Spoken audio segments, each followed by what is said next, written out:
So not often, but from time to time we do these kind of reflections, whether it's a holiday that's coming up or we just have something to say. It's not really technical, a little bit ministry, a little bit just thought-provoking for those progressive leaders of spiritual communities that follow us along on this Digi journey. And well, this week is Thanksgiving, if you did not know. And I think fondly, Michele, on many of our Thanksgiving ministry endeavors that we've participated in the past. When I think about Thanksgiving, I think about those moments. I think about seeing friends and family and eating food. And like, I enjoy it. Those are all really good, happy thoughts for me. And yet I've also had enough, exposure, I guess, experience in the world to know that that's like not necessarily where Thanksgiving came from, and not all of Thanksgiving is. And I think it's really important to learn about more than what our experience, especially as like privileged white people, is of a certain holiday or a certain any festival, church or non-related. And to just kind of speak into that and share that. So I'm glad that you have some things to share today with me, because I'm going to learn. I know I'm going to learn. I'm just glad we're talking about it today too, because I feel like it's important to lift up.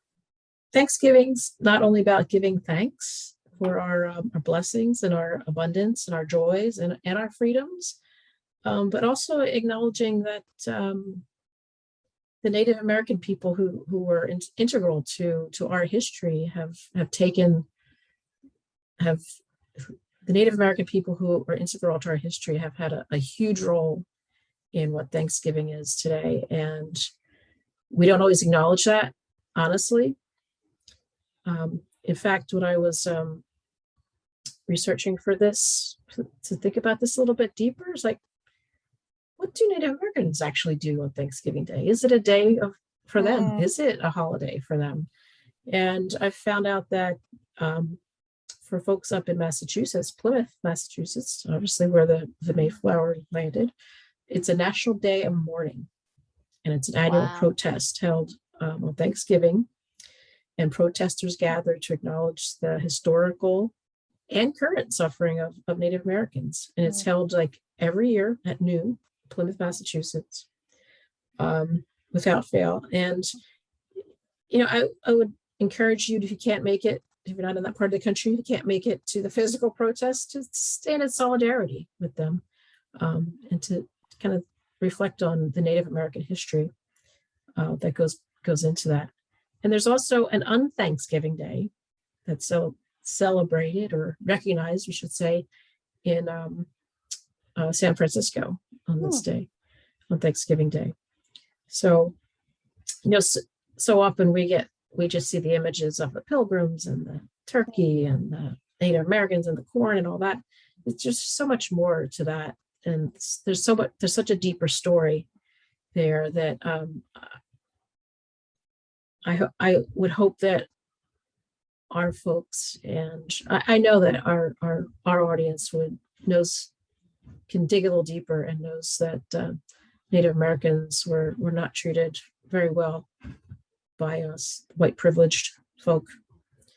So maybe this Thanksgiving we take a little bit of a different perspective and look at this day through a different lens, a new lens, and not just the lens of food and football, but maybe a lens of self-awareness, a lens of social and environmental care, a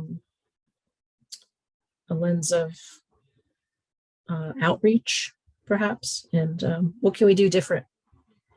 I know you like to run, Sammy, so there are a lot of turkey trots this time of year. So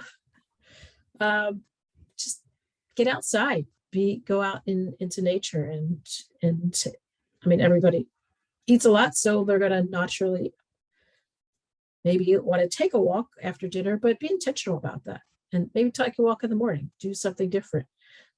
Start a tradition with some friends to go out to breakfast and not have just a big giant dinner, How about we do something like eat even less on Thanksgiving instead of feasting on all the abundance? Just eat less intentionally. Do a morning meditation that morning for that whole weekend. Often Thanksgiving is, Thursday, Friday, Saturday, Sunday. You have the whole weekend, so do something a little different. Plant some.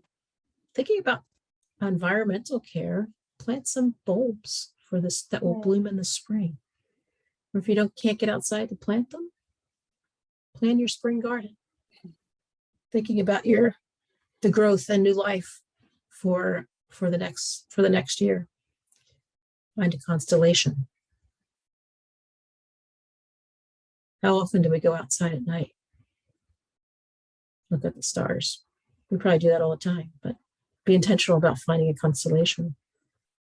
Those are the same stars that those Native Americans were seeing, that they're, when they were in Massachusetts and all over the Midwest, because we're all connected in that way. So that's a way of connection.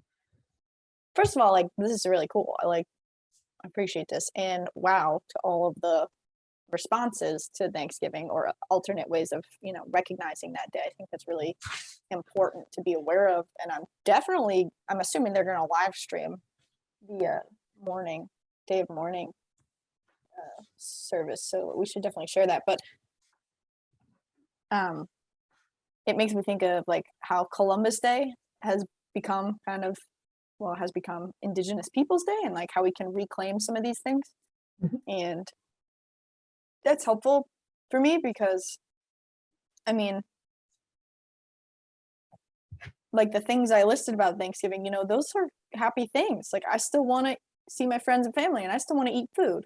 I also think the idea of taking some intentional time with everyone and being let's look at the stars and acknowledge the fact that these people were looking at the same stars that we're looking at now, and not we, but white people had such a tragic impact on their history. Yeah. Or the other little things that you mentioned, or even letting it kind of be a spark to be involved in some sort of anti-racism movement, faith-based community organizing. If you have any of that kind of thing going on in your area, maybe doing some of that. And even if you can't do some of that right around Thanksgiving, I'm sorry if I'm taking your challenge away, but that's where my brain goes as far as I like the turkey trot idea. That's cool. Do it with intentionality. But what else can we do that's practical that makes a difference in the now, even as we're taking time out to recognize? Yes, I love all your examples. I'm just reflecting on them. Okay, give me a challenge. I'm ready. Okay, well, you're on the right track there. Okay. Okay, don't watch football. That's a challenge. But if you do, for every hour of football you watch over that Thanksgiving weekend, spend a corresponding hour learning about a social justice issue or policy that you want to know about, or engaging in a social justice activity. Maybe it's writing to a politician on a certain issue if there's a vote coming up. Maybe it's writing to someone who's incarcerated. There's a ton of things if you just look for them, right? We have the internet, we have Google. It's not hard to find things to do if you are intentional and want to truly do them.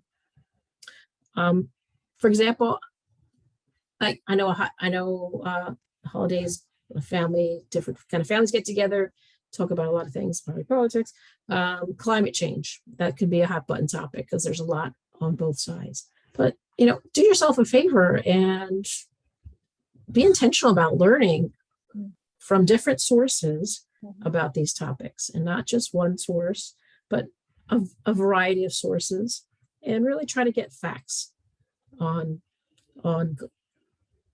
climate change, on critical race theory we're hearing a lot about lately, on income inequality.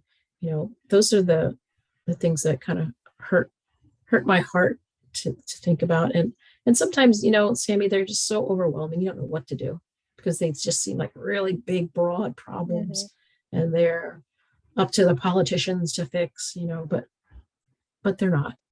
But we we vote in the politicians, right? So if we learn about their agendas and learn about who they are, then we can affect change in that way. I'm just glad we're talking about this, and I think that our viewers will find it helpful. I love that challenge, the football one, except usually I fall asleep watching football, and I don't want to encourage people falling asleep while they're looking at social justice stuff, but I like the challenge. Also, I think that's a great opportunity for people to tag us. Like, if you do this, show me a picture. When you do this. Yeah, when you do this. Thank you. I like that. Yeah, tag DIGI on any platform, or give people a shout to say like, hey, you should try this too, because I think that's fantastic. Did you make that up? Did you find that somewhere? What, the challenge? Yeah. I just made it up. I love it. It's Really? gold. Yeah, it's gold. Yeah. It's good. Yeah. I thought, well, my first thing was don't watch football. I'm like, nobody's not going to watch football. Yeah, that's terrible. But I thought, well, let's have a trade-off. Watch football, but if you watch a 4-hour game, you have the rest of the weekend to do an hour of something each day, and go learn about something, or go. I'm sure there's volunteer opportunities. I know just go shopping on Black Friday, but there's a lot going on over that weekend. Cool. And you're falling asleep because of the tryptophan in the turkey. So stop it with your science. Don't eat the turkey. Stop it. And you won't fall asleep. That's not what we're leaving these people with. Vegan. Or is it vegan? Is it vegan? Oh. Vegan? Yeah. Did you not know how to say the word vegan? Did I get that on camera? Mixed up all the time. Yes. Well, we can't leave people with don't eat turkey. That's not a way to send them out with this. Yeah. Let's be real. Let's be real. I mean, who goes to Thanksgiving dinner for the turkey? Certainly not me. It's the rest of the sides that are more everything exciting. Together. It's like a well-functioning machine. It all goes together. It all goes together. Okay. All right. Bye. Do you have any other words of wisdom to leave people with? It's a tough topic. I know Thanksgiving is a time of food and community and connecting, but just recognize it's not always like that for everybody. Certainly not the Native American folks, and even, just be intentional, be thoughtful, and have a happy Thanksgiving. I love it. Peace. Peace.